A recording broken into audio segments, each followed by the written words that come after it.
Hi, my name is Mary McDermott. We're with Whispering Roots. Grace here is going to join me, and we are going to show you how to make a birdseed bell. What we're going to need for this is some type of syrup, dark or light corn syrup, some cornmeal mix, a packet of gelatin, unflavored Jell-O, measuring spoons and cups, any type of bird seed, and a 4-inch flowering pot,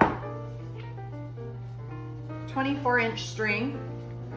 For stability, we tied a washer to the bottom of it, and you'll see why we use that in a little bit here. And we're also boiling 1/4 cup of water on the stove. So we need to melt the gelatin in the water. Do a 1/2 packet of gelatin. Mix it around. It's just a very little bit of water. It's just for thickening. And we need 1 tablespoon of light corn syrup.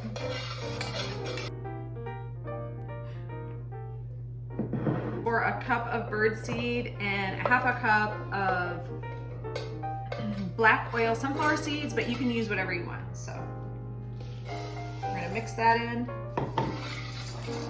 1/4 cup of cornmeal. A section of wax paper.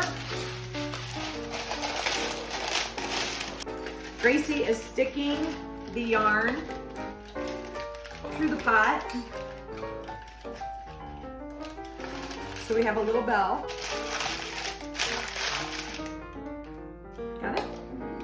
So now we're gonna fill this flower pot with the birdseed. And you probably wanna keep that right in the middle.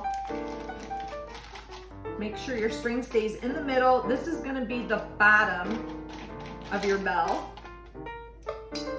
Make sure it's nice and tight.